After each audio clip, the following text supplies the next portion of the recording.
So I'm going to start with the with the question, and then you raise your hand, and we'll come and bring a mic. As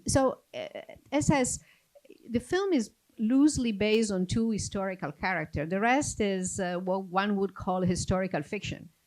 What was the conception of it, and what do you like about this format? So I always like the idea of bringing two heroes together. It was quite a fascinating thing for me, even as a child. The heroes from different stories, I would imagine them coming together, collaborating, have a chat, whatever. That was a childhood fantasy for me. Uh, uh, so after Bahubali, my previous film, when I was thinking, what should I do? I was thinking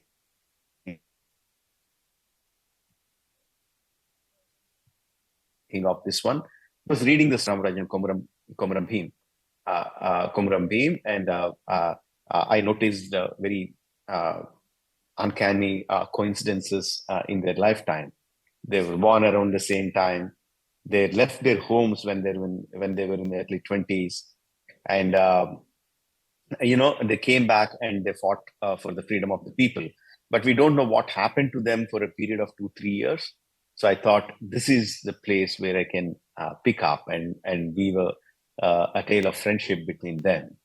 So that's how RRR started. How difficult it is, because one of the magic of the film is the balance between the emotional credibility of it, the emotional truth of it, and the very over the top action and things that you see. So how do you keep that balance? So you style the film is very stylized and it feels totally real because the emotions feel real. I think for me, I don't see emotions and the over the top action sequences as completely two different things. One and other complement each other. Yeah. For me, I like my heroes to be really superhuman in their feats they achieve. But in terms of emotional connect, I like them to be very grounded. I like the audience to fall in love with them. I like the audience to feel for them, empathize with them. Uh, Not just like to, that is quite essential for my action scenes, my over the top action scenes to be believable and lovable. That is very important. So yeah, I like the characters to be very grounded and very human like. Can you give us a little bit of an idea? This is, your biggest film, and one of the biggest made in India, is my understanding, and it was about 300 days worth of production. You started in 2018, and then the pandemic hit. Can you give us a little bit of an idea of the scale of the production and the timing? Yeah, I think you said it almost completely. It's a huge production. We at least in Indian terms, I don't know if those numbers are big or not here in US. 500 crore rupees is a very big budget for an Indian production, and we shot for 320 days. Not that I like shooting for 320 days, but I'm forced to shoot for 320 days because we don't have second unit, third unit, that style of working. Every scene essentially has to be shot by me. So the way we shoot it is we plan for an episode, we shoot that episode, complete the editing for that episode, send it to VFX, plan for the next episode, and shoot that episode. And that's how we go forward. So, and the film is like 3 hours in length, and we have songs and all that take a lot of time. Hence the 320 days. The pandemic, yes, it troubled us, but I shouldn't be complaining because it troubled everyone on the planet Earth. And so, uh, like everyone else, we had our troubles, but we took it in our stride. We overcame those hurdles and brought the film to you. Can you your directing of action is incredible. It's so full of imagination, and it just makes you feel like you're there and flying with. Can you give us an idea how do you choreograph sequences as complicated as the one where they come in with a carriage and all the animals go out, and there is the gigantic set pieces? I mean, the choreography. Do you storyboard? Do you design it? Do you it's all in the edit. It's just so much to it, and it's so precise. Um, thank you. Thank you very much. And yes, the first thing is the images are formed in the head, but not in a very, very concrete way. Some of them might be very clear, like you were saying, if Beam is jumping out of the truck with the animals, that portion I would be very clear. But how would they come? What is the lead? What is the follow up? I will have a vague idea about it. So I take the help of fantastic technicians that I have with me, my DOP, my visual effects supervisor, my concept artist, my storyboard artist. All of them collaborate and give me. We try to, even before we start shooting, we try to pre-visualize the entire sequence so that everyone is on the same page and all the shots come out the way we envisioned them. So there is a lot of collaboration process of all these technicians, and I have a fantastic stunt choreographer named Solomon.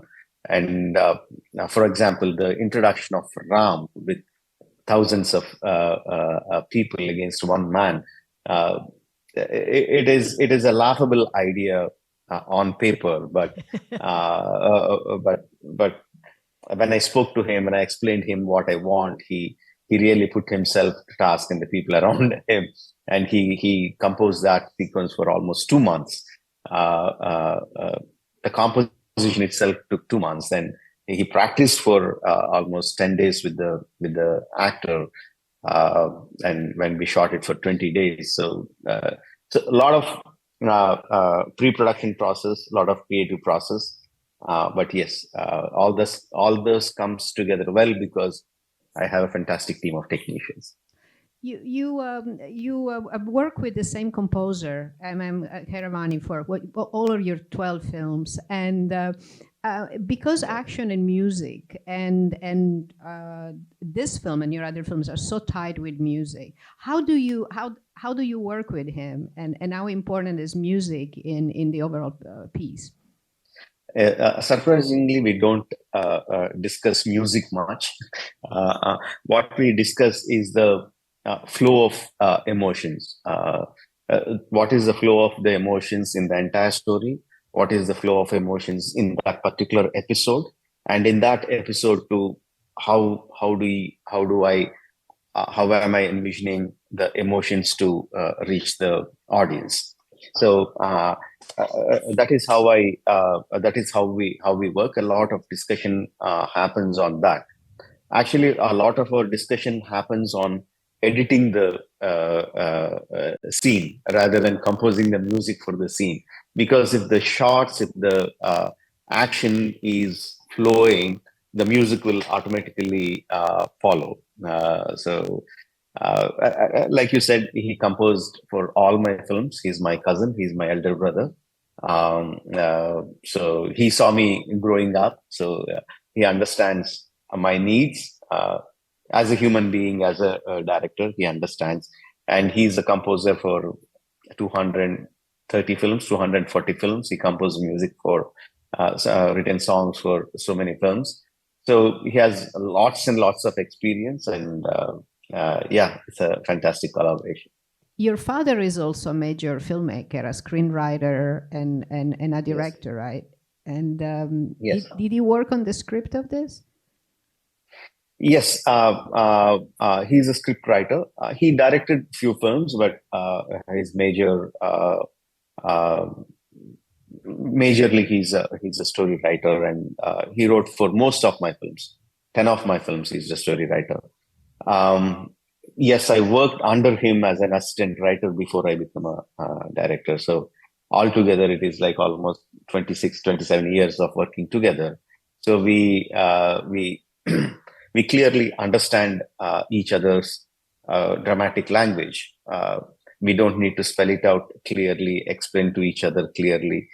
One or two sentences, we clearly understand where we are heading. And yeah, it's nice, nice working with my dad. And in fact, the only thing that we speak about is films, whether my film or other films. There is no other topic between us. Even at the dinner table, it is the same topic. It's the same thing. Raise your hand and we'll get you the mic if you have. I'm just gonna have a follow up and then we'll get. What are since you clearly you have a film. Very film-oriented family. What are the films that formed you when you were younger? I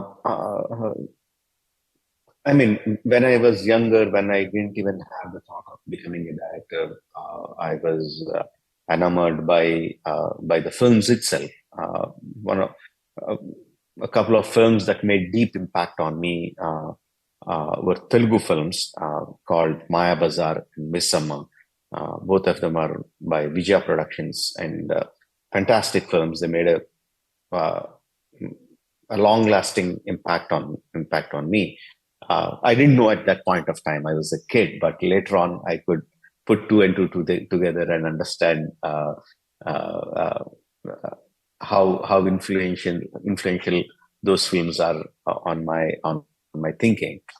Later on, English films are a big source of my fantasy world. The action films, the epic dramas, like uh, Ben-Hur or Braveheart or Gladiator. All these kinds of films are like a huge inspiration for me and my style of filmmaking. Steve. Yeah, thank you. You answered my question. I was wondering when you speak to your father only about films, outside of films from India, what films do you like? And you basically answered that question. But specifically, what about American films? Which ones do you like most of all? Yeah, I almost answered the same question. Films that are epic in scale, in drama, larger than life characters and characterizations. Those are the films that I like most. Like I said, Ben-Hur, Braveheart, Gladiator, and in a different way, all of Steven Spielberg's films, James Cameron's films. Yeah, I see them up. I see them quite number of quite number of times, and huge influence on me. There's a question there. No, hold on. Wait for the mic because it's not going to hear you otherwise. Sir, how long did it take you to shoot the dancing scene? I mean, the shooting itself of the dance sequence was 12 days, 12 to 15 days, I think, if you take the lead scene as well. But they practice, both the actors practice for a week before that. But the dance choreographer composed for almost, again, 6 to 7 weeks. He was composing steps for the steps. So it's a lot of time. Yes. There's one there. Yeah. I was just wondering when's the sequel? I mean, when RRR released back in March, we briefly discussed about is there a scope for a sequel? A couple of interesting ideas came up, but but none of them were like really compelling. So we left it at that. Then recently, a few weeks back, the topic came up again, and suddenly my cousin, who also is a story writer, came up with a beautiful idea, which I thought was like, wow, this is great. And I asked immediately my father and my cousin to completely etch out to make it, to develop the story. But at this point of time, it is still in developmental stage. But I have a great idea of how to go forward with it. Yeah, once I have more concrete plans with it, I will definitely announce. But is the same two heroes? Of course. Well, this one there. Yeah. I enjoyed the performance. I'd like to know what was your education in terms of movies and that brought you to what you are today. Your education in terms of directing and so forth. Yeah. What was your professional? You know, you said you started working with your father as an assistant. Yeah. So my education is education. I would say studies and education are different. My education started with comic books and storybooks. I come from a very small town. My mother is an illiterate, but she never forced me to take up my class books or my do my homework, all that stuff. She would always encourage me to read storybooks, comics. She would buy whatever comic books I asked her for, and my my dramatic development started with that. Amar Chitrakada, a comic book from India. It is not like the comic strips that we see here. Amar Chitrakada is basically the tales of India, whether it is the epics, whether it's historical figures, whether it is folklore of India. All of them were written in a beautiful manner for that could engage from kids to the elders. So that was one of my first education. Then into novels, fiction, non-fiction, all that stuff. I'm a college dropout. After dropping out from my college, because I was doing nothing, my father was after me to do something, not waste my time. So because I didn't know anything about life or what to do with my life, because my family is into films, I said I'll become a film director. I had no idea what a film director does, but my father took it seriously, and he put me in different jobs, very small jobs, working in a editing room, working in a recording room, working as an apprentice to a director, Mr. Kranti Kumar. So likewise, I started working in the films, slowly starting developing interest. Then my father realized that I had a penchant for action scenes, writing action scenes, or giving action ideas, and I joined him as an assistant and worked for 5-6 years as an assistant before then I did some few small ad films, directed a TV serial before I got my break as a director. So I didn't go to any film school. From joining the editing room to getting my break as a director, it took almost 9 to 10 years. So that is my film education.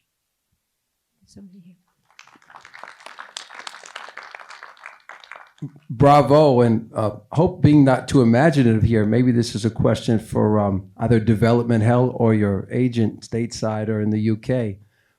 Would you consider the book to film rights for Prince Harry's new memoir? I think you could do a bang up job, and 100 years later, set from your wonderful film here.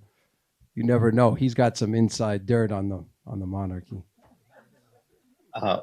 Can you repeat the question, please? I couldn't get it properly. I think he's saying that since you did such a good job on on colonial in the UK and the downside of the British monarchy, if you would be interested in doing an adaptation of Prince Harry's book.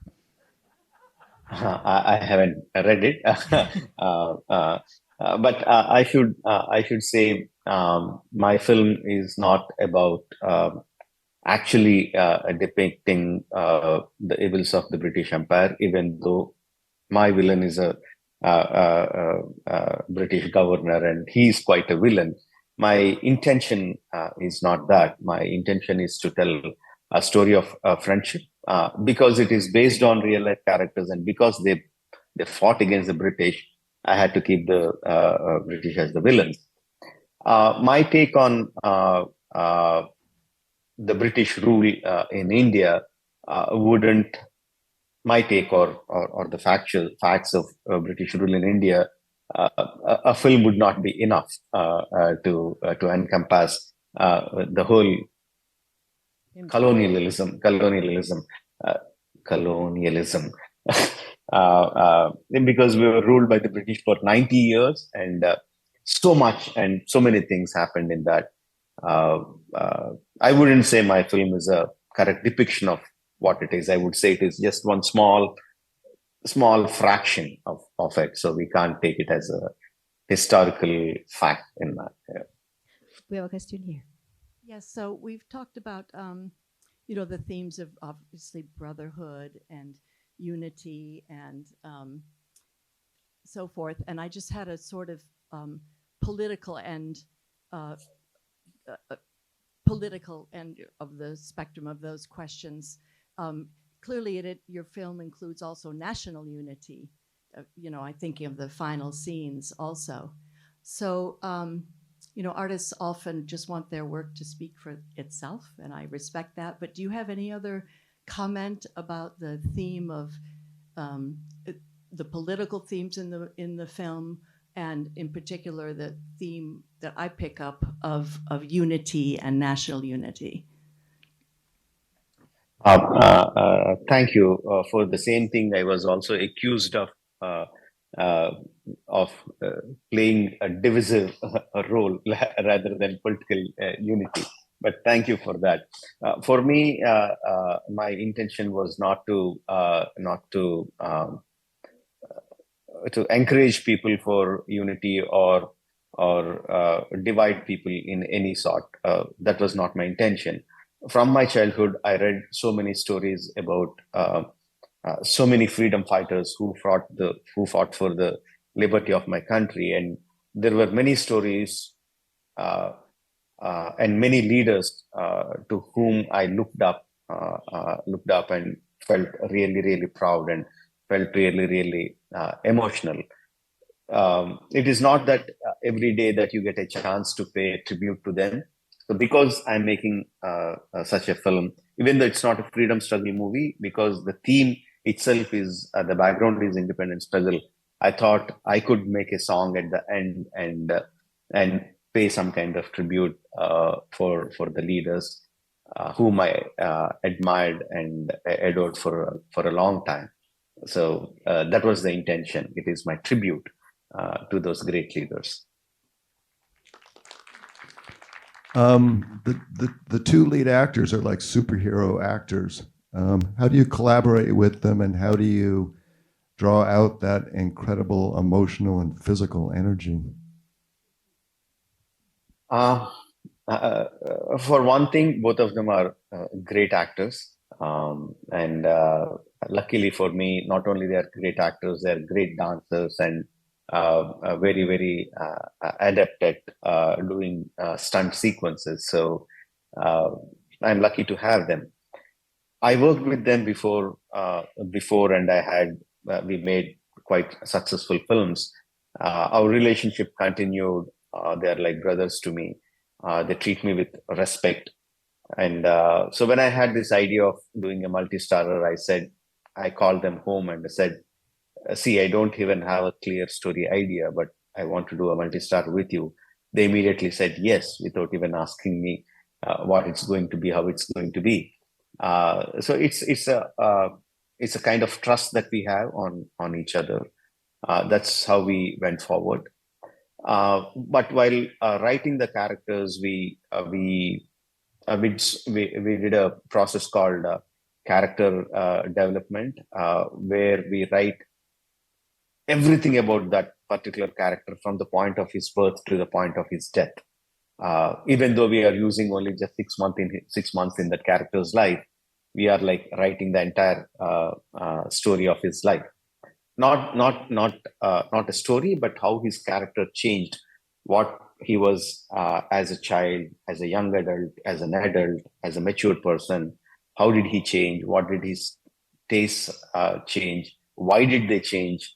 How would they react for a particular situation in the beginning of their life, and how would they react at the end of the life? What caused the changes? So we had a lot of the character description written, and we made the actors be a process of that character writing, and they understood each and everything about that character. So that helped them in presenting the character in the way I wanted. I have a follow up on this. You mentioned the word speaking about the two lead actors. You mentioned the word adaptability. You know, yes, they are dancer, they are action stars. They're also they are comedians. It seems to me that Indian cinema, in particular this film, has a more fluid relationship between the genre. Here, you know, it's like it's a comedy and it's a comedy. It's an action film and it's an action film. You keep switching register, which I think is just wonderful. It takes the audience in a different. It's a different kind of journey. Do you agree to what I'm saying? And do you think this is a characteristic of Telugu cinema? Yes, absolutely, it is.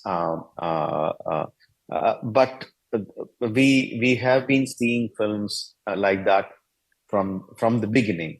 So for us, cinema is the cheapest, simplest form of entertainment for a lot of people, most affordable form of entertainment, and going to the film with the family is like it happens quite frequently in many of the families in India. So the filmmakers from a long time started writing stories or developing stories in a way that there is something for everyone in the family, something for the kids, something for the youngsters, something for the adults, something for the older people. So that has been the way we were brought up. We were told our stories. But at the same time, because we are mixing so many genres, there is a danger of it getting complicated, mixed up, and there is a danger of no one liking the film rather than everyone liking the film. So we have to be very careful with that, even though there are different genres, different emotions. There is a kind of science and grammar to it, how one emotion should flow into the other. There are many do's and don'ts that we learn as story writers, and we follow that. I have one last question, and then we probably need to finish this. But did you expect that the film would be so successful, not with the Indian audiences, but with the Western audiences? No, definitely not. I definitely didn't expect that, but obviously, I'm so happy that it did. Yeah, initially, we thought, okay, these people must be the friends of the Indians who went to watch the movie. But as the responses started getting bigger and wider, and many more influential people started talking about the film, slowly we realized that, okay, this is something bigger than we thought. Then my friends friends Dylan and Josh, the film, potent films, that we have to take it to the wider audience. I thought they were crazy in the beginning, but they really put in so much of hard work in taking the film into wider audience. At the same time, Netflix release happened. It really spread its wings and reached many more people. Yeah, I never expected this kind of reception from the West, but I can't complain. And we need to finish this. And thank you so very much. And very, very good luck with what's ahead for the next several weeks. Thank you so much. Thank you so much. Thank you so much. Thank you, everyone. Glad you all guys liked it.